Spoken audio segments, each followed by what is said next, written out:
Good morning dear my students. आज की जो टॉपिक है, आज गुलाम का ये बताया था। इससे वाली जो वीडियो मैंने भेजा था आपको, उस वीडियो में मैंने जो भी डाली थी, उस वीडियो में मैंने पढ़ाया था कि वैद्युत क्षेत्र की तीव्रता क्या होती है, वैद्युत क्षेत्र का मात्रक क्या होता है, वैद्युत क्षेत्र होता क्या है, सब के बारे में मैंने बता चुका हूँ आपको। आज जो है वेरी वेरी इंपॉर्टेंट है, बहुत ज़्यादा इंपॉर्टेंट, बहुत ज़्यादा महत्वपूर्ण है, जो कि पेपर में बहुत ज़्यादा क्वेश्चन आते हैं। गुलाम का नियम क्या होता है सर? कोई बच्चे ऐसे पूछते हैं सर गुलाम का नियम जो होता है बहुत सर हार्ड है। इसमें कुछ हार्ड नहीं है, बहुत कठिन नहीं है। गुलाम का नियम बहुत छोटी सी हेडिंग है और बहुत छोटा चीज़ है कि जो समझने में बहुत आसानी होती है। ऐसा नहीं गुलाम का नियम बहुत बड़ा है, ठीक है, बहुत छोटा टॉपिक है। तो हमको क्या है, गुलाम का नियम बहुत आईएमपी है, वेरी इंपॉर्टेंट है, जो कि हर साल इससे क्वेश्चन आता है, हर साल ये पूछा जाता है। ये ऐसा नहीं कि बोर्ड का पेपर होता है तो अगले साल नहीं सर, अगले साल पूछा जाएगा, उस साल नहीं पूछा जाए कि नहीं जाए, तो ऐसा कुछ नहीं है। गुलाम का नियम जो होता है वो हर साल पूछा जाता है। ऐसा कोई ईयर्स नहीं है जिसमें गुलाम का नियम ना आया, ठीक है। इतना इंपॉर्टेंट टॉपिक होती है। इस चैप्टर का सबसे मोस्ट इंपॉर्टेंट, सबसे वेरी वेरी इंपॉर्टेंट कोई टॉपिक होती है तो उस टॉपिक का नाम है गुलाम का नियम, ठीक है। तो इसके साथ इसलिए मैं आपको वीडियो भेजता रहता हूँ, तो उसमें थोड़ा सा सब कुछ करते रहते, बेल की घंटी न भूलें, जरूर उसको बजाएं। और जितना आप लोग शेयर करेंगे उतनी हम नई नई वीडियो आपको डालते रहेंगे। जितना आप उसमें शेयर करिए, आप लोग कमेंट भी करते रहिए, ठीक है, उसको लाइक भी करिए। जितना आप बेल वाली घंटी बजाना मत भूलें। और भी अच्छी अच्छी वीडियो और जितनी वीडियो होगी हम आपको डालते रहेंगे, ठीक है। तो गुलाम के नियम के बारे में हम पढ़ते हैं, देखें क्या होता है। तो गुलाम का नियम क्या होता है? इस नियम के अनुसार दो स्थिर आवेश, मैंने क्या बोला कि गुलाम के नियम में क्या है कि इस नियम के अनुसार मतलब दो स्थिर आवेश का समझ रहे हो क्या होता है? मतलब एक आवेश यहाँ है, कोई एक आवेश यहाँ है, ठीक है। ये दो एक स्थिर आवेश है। आवेश का जो आवेश को हम प्रस्तुत करते हैं Q से, आवेश को प्रस्तुत करते हैं Q से, ठीक है। तो इस नियम के अनुसार दो स्थिर आवेशों के बीच लगने वाला आकर्षण या प्रतिकर्षण बल, अब यहाँ पर दोनों की बात है कि आकर्षण बल भी लग सकता है या प्रतिकर्षण बल भी लग सकता है। मतलब कि यहाँ पर प्लस चार्ज भी हो सकता है, यहाँ भी प्लस चार्ज हो गया, मतलब दो ये प्लस प्लस चार्ज है तो ये प्रतिकर्षित कर रहे हैं, ठीक है। ये क्या कर रहे हैं? प्रतिकर्षित कर रहे हैं, मतलब एक दूसरे को दूर भगा रहे हैं, ठीक है। ये भी प्लस है, ये भी प्लस, मतलब दोनों आदमी क्या है? अमीर है। इसका कहने का मतलब कि दो, मान लेते हैं कि एक कोई रूम है, देखिए ये क्या है, कोई रूम है। इस रूम में हमने बोला कि ये दो रूम है, ये दो मनुष्य रहते हैं इसमें। इस रूम में दो मनुष्य रहते हैं, ठीक है। इस रूम में दो मनुष्य रहते हैं। तो इस रूम में दो मनुष्य रह रहे हैं, हमने क्या बोला कि ये भी पढ़ने में क्या है? बहुत तेज है, ठीक है। ये भी पढ़ने में क्या है? बहुत तेज है। मतलब ये कह रहा है कि मैं भी तुमसे कम नहीं हूं। तो ये अगला मनुष्य क्या बोल रहा है कि मैं भी तुमसे कम नहीं हूं। इसका मतलब दोनों मनुष्य क्या है? अपने आप को बहुत तेज समझ रहे हैं। मतलब इनके अंदर भी एटीट्यूड है, इनके अंदर भी एटीट्यूड है। तो क्या ये दो घमंडी जो है, क्या एक साथ एक रूम में रह सकते? क्या ये दोनों तेज हैं तो क्या एक साथ एक रूम में रह सकते? कभी भी नहीं रह सकते। मतलब ये हमेशा एक दूसरे से क्या करते रहेंगे? झगड़ा करते रहेंगे, है कि नहीं है? दो झगड़ालू को एक साथ नहीं रख सकते, दो घमंडी को एक साथ नहीं रह सकते, दो बलवान को एक साथ नहीं रह सकते, है कि नहीं है? उसी तरह ये जो तेज दिख रहा है, एक ये तेज दिख रहा है, दोनों को एक साथ नहीं रखा जा सकता, क्योंकि ये इसको मारेगा, ये इसको मारेगा। इसलिए क्या होगा? ये एक दूसरे से क्या होंगे? दूर भागेंगे। क्या करेंगे? दूर भागेंगे, ठीक है। अब देखिएगा, ये तो हो गया प्रतिकर्षण के बारे में। अब हम आकर्षण के बारे में समझाते हैं कि आकर्षण क्या होता है। ध्यान सुनिएगा कि आकर्षण क्या होता है। हमने मान लिया कि ये एक रूम है, ठीक है। इस रूम में हमने माना कि दो मनुष्य है, इस रूम में दो मनुष्य हैं, इस रूम में दो मनुष्य है। हमने क्या माना आपको कि ये पढ़ने में बहुत तेज है, मतलब बहुत तेज है, मतलब इतना तेज है कि इतना हम सोच भी नहीं सकते, ठीक है। ये बंदा तेज तो है, बाकी इसके अपेक्षा क्या है? कमजोर है। मतलब ये भी तेज है, ये भी तेज है, लेकिन ये बहुत तेज है, ये थोड़ा सा उससे वीक है, थोड़ा ही वीक है। इसका मतलब कि ये कमजोर है और ये क्या है? तेज है। और यहाँ पर चाहते हो, इसके पास बहुत सारे पैसे हैं, इसके पास कम पैसे हैं। इसका मतलब ये इसको क्या करेगा? अपनी तरफ आकर्षित करेगा, मतलब अपनी तरफ खींचेगा। क्यों खींचेगा? इसका रीजन है कि जो हमेशा जिसके पास कम पैसा रहेगा वो अमीर के साथ हमेशा सटा रहेगा। क्योंकि इसको छोड़कर नहीं भाग सकता, क्योंकि जब इसको मजबूरी पड़ेगी तो इससे क्या करेगा, अपना आवेश ले सकता है, अपना इलेक्ट्रॉन ले सकता है, अपनी तरफ खींचने की कोशिश करेगा। तो ये हो गया आकर्षण। आई समझ में। फिर क्या बोल रहा है कि बल उन आवेशों के गुणनफल के अनुक्रमानुपाती होता है। मतलब इन दोनों के गुणनफल के क्या होता है, अनुक्रमानुपाती होता है। ठीक है, तथा उनके बीच के दूरी के वर्ग के व्युत्क्रमानुपाती होता है। मतलब इनके वर्ग क्या होता है, व्युत्क्रमानुपाती होता है। इस नियम को हम क्या कहते हैं, कूलाम का नियम कहते हैं। तो आप इन हेडिंग में जो मैंने इसकी डिफिनीशन लिखी है, इस डिफिनीशन, इस परिभाषा पर बिल्कुल ध्यान नहीं देना है हमको। जो अभी आपको गरीबी और अमीरी के बारे में और तेज तेज के बारे में मैंने बताया, अभी जो मैंने बताया कि ये दो आवेश हैं, इसके बारे में बताया। बस इस संरचना को आप ध्यान देते हुए भी लिख सकते हैं कि ये होता क्या है कूलाम का नियम। ठीक है, एक छोटी सी हमने क्या बोला कि दो अमीर एक साथ नहीं रह सकते, दो गरीब एक साथ नहीं रह सकते। मतलब एक अमीर एक गरीब के साथ रह सकता है, क्योंकि दो अमीर एक साथ रहेंगे दूसरे क्या होंगे, दूर भागने की कोशिश करेंगे। एक अमीर एक गरीब है तो उसका क्या करेगा, अपनी तरफ खींचने, गरीब जो होगा अपनी तरफ खींचने की कोशिश करेगा। चलो उसके साथ रहेंगे, हो सकता है 2 रुपये हमको मिल जाए, 10 रुपये उससे मिल जाए, है कि नहीं। मतलब ये बंदा उससे टूट कर नहीं बोल सकता। गरीब जो होता है वो कभी अमीर से टूट के नहीं बोल सकता। ठीक है, क्योंकि अमीर बंदा एक है, एक अमीर और है, दोनों अमीर एक दूसरे से टूट के बोल सकते हैं, क्योंकि उसके पास भी पैसा है, इसके पास भी पैसा है। क्योंकि एक गरीब है एक अमीर है, तो गरीब वाला बोलेगा भैया हमारे पास तो पैसा है नहीं, चाहे गाली दो चाहे मारो, है कि नहीं है। तो वही है, उसी को हम कूलाम का नियम करते हैं। बस ये गरीबी और अमीरी में फर्क देखो तो कूलाम का नियम क्लियर हो जाएगा। ठीक है, ऐसा नहीं कूलाम का नियम बहुत बड़ा है, ऐसा कुछ भी नहीं।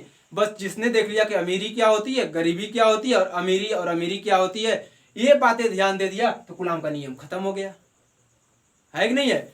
ऐसा नहीं है कि हम क्या नाम है, चलो सर जी कि इसमें लिखा है कि इस नियम के अनुसार दो स्थिर आवेशों के बीच लगने वाला आकर्षण या प्रतिकर्षण बल उन आवेशों के गुणनफल कर। अब इतनी सारी बातें हम ध्यान देंगे माइंड में, तो भाई ये तो डिफिनीशन लिखने के लिए है ना, बाकी समझाने के लिए, उसको समझने के लिए, एक माइंड में रखने के लिए हमें बस 2 बातों के ध्यान देना है। एक क्या, अमीरी एक गरीबी, एक अमीरी को ध्यान देना है। उसी में क्या होगा, पूरा कूलाम का नियम खत्म, है कि नहीं है ना। अब मान लीजिए अमीरी है तो क्या हो गया, वो पॉजिटिव चार्ज हो गया, मतलब प्लस हो गया। जो गरीब हो क्या हो गया, निगेटिव हो गया, ऋणात्मक हो गया, है कि नहीं है।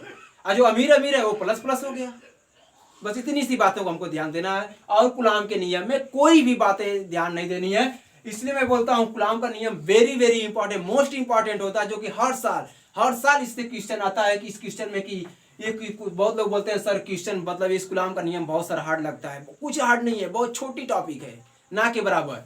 बस हमको 2 बातों को, मैं बताया कि 2 बातों का ध्यान देना, बस इसी जो मैंने बताया संरचना आपको इसी पर ध्यान देना, और बाकी किसी चीज पर ध्यान नहीं देना। ठीक है, अब चलते हैं, देखिएगा आगे इसकी, अभी आपको दिखाते हैं कि कैसे आवेश के साथ। ठीक है, इसकी हम इसी कूलाम के नियम से मैं इसका फार्मूला बनाते हैं कि फार्मूला क्या होता है इसका। देखिएगा ध्यान से आगे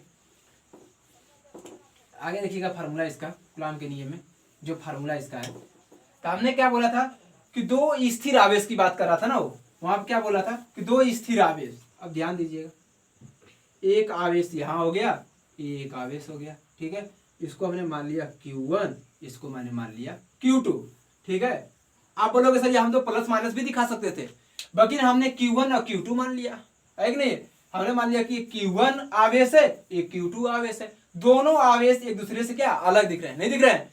अरे देखिए ना, यहाँ पर, यहाँ क्या Q1 है, यहाँ पर क्या है Q2 है। ये आवेश Q2 है, ये आवेश Q1। मैंने सिर्फ Q और Q आवेश रखता तो ये दोनों आवेश क्या हो जाते, सेम हो जाते, क्योंकि ये दोनों आवेश क्या है, अलग अलग दिख रहे हैं। इन देखिएगा यहाँ पर, यहाँ से यहाँ तक इसके बीच की जो दूरी है हमने मान लिया कि R है। ठीक है, यहाँ से Q1 और Q2 के बीच की मैंने दूरी जो लिया था वो क्या ले लिया था, R ले लिया था। ठीक है, तो हमने क्या बोला था, जो स्थिर, जो इस पर बल लग रहा था वो क्या था, उसके अनुक्रमानुपाती था। मतलब F अनुक्रमानुपाती Q1 Q2। ठीक है, इस पर जो बल लग रहा था वो क्या लग रहा था, Q1 और Q2 लग रहा था। ठीक है, अब हमने मान लिया कि जब बल फिर क्या उसका था, एक अनुक्रमानुपाती हो रहा था, फिर क्या हो रहा था, व्युत्क्रमानुपाती हो रहा था। तो F व्युत्क्रमानुपाती 1/R। अब बोलेगा सर यहाँ तो R है, बाकी एक तो एक Q1 है एक Q2, तो R का क्या हो जाएगा, वर्ग करेंगे, वर्ग का मतलब स्क्वायर, यहाँ का कर लेंगे R का स्क्वायर कर लेंगे। ठीक है, तो हमने मान लिया इसको समीकरण फर्स्ट और इसको मान लिया समीकरण सेकंड। ठीक है, तो हम क्या लिखेंगे यहाँ पर, समीकरण फर्स्ट तथा समीकरण सेकेंड को संयुक्त करने पर, ठीक है, समीकरण फर्स्ट और समीकरण सेकेंड को क्या करेंगे, संयुक्त करेंगे। संयुक्त करने पर हम क्या करेंगे, ध्यान दीजिएगा कि F Q1 Q2 upon R square. ठीक है, अब देखिएगा यहाँ पर यफ समानुपाती Q1 Q2 upon R square. अब देखिएगा, और जब भी ये समानुपाती का चिन्ह हटाते हैं, देखिएगा जब भी ये समानुपाती का चिन्ह हटाते हैं तो कोई ना कोई कांस्टेंट वैल्यू रख देते हैं। तो हम क्या करेंगे, यफ बराबर ये हटाएंगे तो क्या रख देंगे, के क्या है, नियतांक है, के क्या है, नियतांक, के बराबर क्या हो जाएगा, Q1 Q2 upon R square. ठीक है, ये क्या हो जाएगा, यफ बराबर के Q1 Q2 अपन क्या हो जाएगा, आर स्क्वायर हो जाएगा। ठीक है, अब आप बोलेंगे सर के क्यों रखा गया, क्योंकि ये क्या था, एक समानुपाती था, जैसे समानुपाती हटाएंगे एक कांस्टेंट वैल्यू रख देंगे। कांस्टेंट का मतलब क्या होता है, नियतांक। यहाँ क्या लिख देंगे कि जहां, क्या लिख दे रहे हैं, देखिए यहीं पे लिख दे रहा हूं कि जहां के एक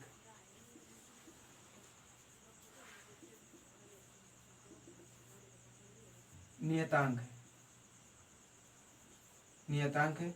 अब ध्यान दिए, जहां के क्या है, नियतांक है, तो हम लिख देंगे के बराबर क्या हो जाएगा, 1/4 एप्सिलॉन नॉट। मतलब के बराबर ये होता है 1/4 एप्सिलॉन नॉट। तो हम एक के जगह पर यह भी रख सकते हैं। ठीक है, तो ये आपका देखिए, सबसे पहली बात है कि एक तो फार्मूला ये भी बन जाएगा। ठीक है, एक फार्मूला ये भी बन जाएगा आपका, एक फार्मूला और भी बन सकता है यहाँ पर, यफ बराबर क्या बन सकता है, 1/4 epsilon naught Q1 Q2 upon R square. ये भी एक फार्मूला बन सकता है। ठीक है, ये भी एक फार्मूला हो सकता है। बाकी बोलेंगे सर जी यहाँ एक एप्सिलॉन नॉट है, एप्सिलॉन नॉट को क्या बोलते हैं, एप्सिलॉन नॉट ही बोलते हैं, बाकी इसको हिंदी में क्या बोलते हैं सर, तो यही लिख दे रहा हूँ, देखिएगा छोटी से यही लिख दे रहा हूँ, epsilon naught is equal to वैद्युतशीलता। क्या बोलते हैं, वैद्युतशीलता। क्या हो गया, वैद्युतशीलता। ठीक है, ये हो गया वैद्युतशीलता। अब देखिएगा यहाँ तक तो आपको पूरा क्लियर हो गया कि वैद्युतशीलता आपका क्लियर हो गया। वैसे इसको क्या बोलते हैं, वैद्युतशीलता बोलते हैं। के को क्या बोलते हैं, नियतांक। के बराबर 1/4 नॉट भी होता है। ठीक है, आप देखिएगा यहाँ पर कि इसको नोट कर लीजिएगा। तो हमने क्या बोला, Q1 हो गया, Q2 हो गया, इसके बीच दूरी क्या थी, हमने R मान लिया। यह व्युत्क्रमानुपाती क्या होगा, Q1 Q2 फिर यह समानुपाती क्या, हमने ये हो गया। समीकरण फर्स्ट तथा समीकरण सेकंड को संयुक्त कर दिया मैंने, ये आ गया फार्मूला बन गया। यही फार्मूले पर क्वेश्चंस आते हैं दोनों। ठीक है, इसी दो फार्मूले पर क्वेश्चंस आते हैं। ठीक है, अब आपको चलते हैं कि वैद्युतशीलता का मात्रक एवं बीमा निकलवा देते हैं कि इसका मात्रक क्या होता है और इसका बीमा क्या होता है। ठीक है, नोट कर लीजिएगा आप लोग, आगे चलते हैं। देखिएगा, अब बताते हैं कि वैद्युतशीलता का मात्रक एवं बीमा। हम क्या लिखेंगे, कूलाम के नियम तो मैंने पढ़ा दिया आपको। अब कूलाम के नियम में पढ़ाएंगे वैद्युतशीलता तथा मात्रक।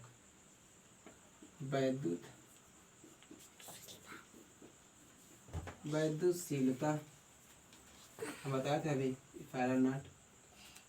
वैद्युतशीलता का मात्रक एवं बीमा। वैद्युतशीलता का मात्रक एवं बीमा हो गया। अभी फार्मूला निकलवाए थे कि E बराबर 1/4 epsilon naught Q1 Q2 upon R square.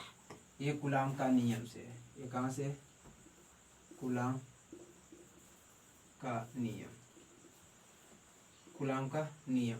तो हम लिख सकते हैं इसको, एप्सिलॉन इज इक्वल टू 1/4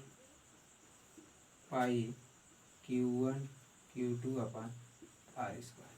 देखिएगा कि हमको वैद्युतशीलता का मात्रक निकालना है, तो एप्सिलॉन क्या करेंगे, इसका इसका तिर्यक गुणा कर सकते हैं। इसको हमने क्या कर लिया, बाहर निकाल लिया। जब इसको हमने बाहर निकाल लिया तो यहाँ सिर्फ यही बचेगा, ठीक है, Q1 Q2 अपन R स्क्वायर, बस इसके अलावा कुछ नहीं बचने वाला। ये मैंने कहाँ से लिया, कूलाम के नियम से ले लिया, ठीक है। अब ये तो आपका आ गया। बाकी देखिएगा, ध्यान दीजिएगा, मैंने क्या निकाला कि यहाँ पर E भी बचा हुआ है कि E है सर, तो ये कहाँ जाएगा, तो हम क्या कर लेंगे यहाँ पर कि अरे F इज इक्वल टू क्या था, F इज इक्वल टू 1/4πε0 की ऊपर, यहाँ क्या कर लेंगे, F बचा है, यहाँ पर क्या कर लेंगे, F कर लेंगे, ठीक है। तो इस सारण इज इक्वल टू, इसको बाहर निकालेंगे, ये चला आएगा इसके नीचे, इसका तिर्यक गुणा कर देना ऐसे करके 1 करके, क्लियर हो जाएगा सारा मैटर, ठीक है। तो ये फलन यहाँ चला आएगा, 1/4π हो जाएगा, Q1 Q2 अपन F R² हो जाएगा, ठीक है। तो आप क्या निकालेंगे, इसका मात्रक निकालेंगे। देखिएगा इस फार्मूले से, का मात्रक यहाँ हो जाएगा 1/4π Q1 Q2 अपन F R² का मात्रक, का मात्रक। तो मात्रक निकालेंगे तो देखिएगा क्या है, Q1 Q2 है, सिर्फ Q1 Q2, इसका मतलब Q आवेश, ये क्या है, आवेश 1 आवेश 2, तो आवेश का मात्रक क्या होता है, कूलाम। यहाँ क्या लिख लोगे डायरेक्ट, कूलाम गुणे कूलाम। सर कूलाम गुणे कूलाम क्यों लिखे हैं, क्योंकि यहाँ Q1 गुणे Q2 है। अब पूरे का बटा है तो हम बटा लगा लेते हैं, ठीक है।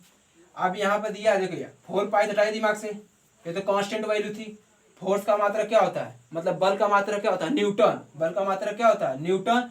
और ये R² मतलब एक दूरी था, ये क्या थी, दूरी। दूरी का मात्रक क्या होता है, मीटर। तो यहाँ क्या कर लेंगे, न्यूटन, ये न्यूटन हो जाएगा, गुणे मीटर स्क्वायर हो जाएगा। तो हम लिख सकते हैं क्या, कूलाम। अब इसको लिख सकते हैं, जैसे मैं ऐसे लिखना चाहूँ तो लिख सकते हो कूलाम का स्क्वायर, कूलाम का स्क्वायर पर न्यूटन मीटर स्क्वायर, ये हो जाएगा। नोट कर लीजिएगा, ये वैद्युशीलता का क्या हो गया, मात्रक निकल गया। अब हम इसका क्या निकालेंगे, बीमा। नोट कर लीजिएगा,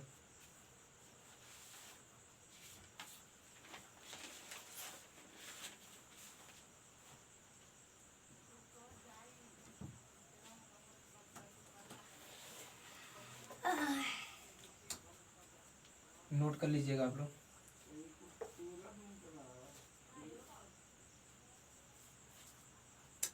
नोट कर लीजिएगा, ठीक है। आगे चलते हैं, अब इसका बीमा निकालते हैं, ठीक है। डायरेक्ट यहीं से बीमा निकाल लेते हैं, कोई दिक्कत, यहीं से बीमा निकाल लेते हैं। देखिए यहीं से बीमा निकाल लेते हैं डायरेक्ट यहीं से। यहाँ पर हम क्या, जो मात्रक लिखा हुआ है इसको हटा के हम क्या रख लेंगे, यहाँ पर बीमा लिख देते हैं, और यहाँ भी मात्रक की जगह क्या लिख देते हैं, बीमा। बीमा लिख देंगे। अब देखिएगा यहाँ आवेश है, आवेश है, तो आपको बताया था कि आवेश का बीमा AT होता है, ठीक है। AT इसका होता है, इसके गुणे में है, यहाँ पर लिख देंगे AT, ठीक है। AT हो गया। आप देखिएगा यहाँ बल का भी निकलवाया था इससे पहले कि बल क्या होता है, तो हम लिख लेंगे MLT, क्या लिख देंगे, MLT/2, ये हो जाएगा।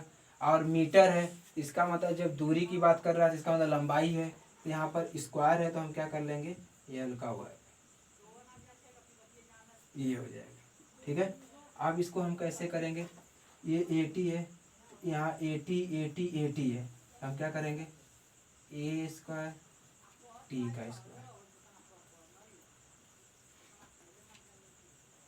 यहाँ पर देखिए क्या हो जाएगा, M inverse L inverse T-2 L-2, ठीक है। तो ये क्या हो जाएगा, अब ध्यान देते जाइएगा आगे नीचे,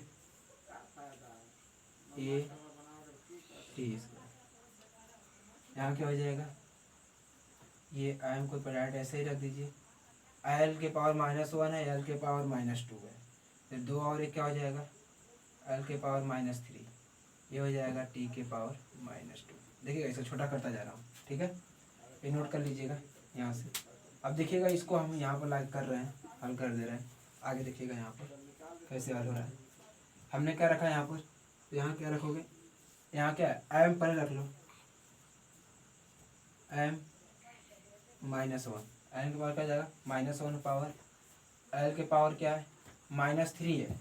अब इसमें कहीं है नहीं है, m l के पावर -3। देखिए एक सीरियल में लिख रहा हूँ, और t के पावर यहाँ -2 है, यहाँ t के पावर 2 है, यहाँ क्या है t के पावर 2 है ना, सॉरी एक बार ध्यान दीजिएगा गलती हो गई। यहाँ क्या है ऊपर t के पावर -2 है, ये ऊपर जाएगा तो ये प्लस हो जाएगा, ये क्या हो जाएगा प्लस हो जाता है, ठीक है, यहाँ क्या हो जाएगा प्लस हो जाएगा। ध्यान दीजिएगा t के पावर 2 है तो ये 2 और 2 में लिखा हो जाएगा t के पावर 4 हो जाएगा। m हो गया, l हो गया, t हो गया, ठीक है। m के पावर -1, ये भी बचा है, a के पावर क्या लिख दोगे, ये बचा हुआ है a के पावर 2, ये आपका निकल गया बीमा, ठीक है। क्या हो गया कि m के पावर -1, l के पावर -3, t के पावर 4 हो जाएगा और a के पावर 2 हो जाएगा, ठीक है। कहीं गलती मिस्टेक तो नहीं हो रहा, ध्यान दीजिएगा। a है, a के पावर 2 हो जाएगा, t के पावर 2, ठीक है। m ऊपर जाएगा तो -1 हो जाएगा, l है ऊपर जाएगा तो माइनस में हो जाएगा, t है तो प्लस में हो जाएगा, l है तो ऊपर जाएगा तो माइनस में हो जाएगा, ठीक है। ठीक, नोट कर लीजिएगा इसको। ये आपका क्या हो गया बीमा निकल गया, ठीक है। इसका बीमा भी मैंने निकाल दिया। बस का बीमा क्या होता है, ठीक है, मिटाते हैं, नोट कर लीजिएगा आप। हमने आपको कूलाम का नियम भी पढ़ा दिया, ठीक है। वैद्युतशीलता का मात्रक एवं बीमा बता दिया आपको कि क्या होता है, ठीक है। अब हम आपको पढ़ाएंगे कि वैद्युत विभव क्या होता है, ठीक है। अब हम पढ़ाएंगे आपको वैद्युत विभव, क्या बताएंगे कि वैद्युत विभव क्या होता है।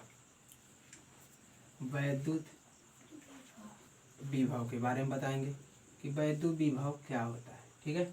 तो वैद्युत विभव के बारे में बताएंगे कि वैद्युत विभव होता क्या है। तो हम बताएंगे कि एकांक धनावेश को अनंत से वैद्युत क्षेत्र, ठीक है। पहली बात है कि वैद्युत विभव जो होता है उसके बारे में समझेंगे कि वैद्युत विभव होता क्या है, और उसके बारे में जानेंगे कि वैद्युत विभव होता क्या वक्त में, ठीक है। जो भी कि हमारे पेपर में हमेशा आता रहता है कि वैद्युत विभव क्या होता है, ठीक है। इसको ध्यान देते हुए चलेंगे, ठीक है। वैद्युत विभव होता क्या है, तो हम लिखेंगे कि एकांक धनावेश, क्या लिखेंगे कि एकांक धनावेश। वैद्युत विभव पढ़ेंगे कि एकांक धनावेश को अनंत से वैद्युत क्षेत्र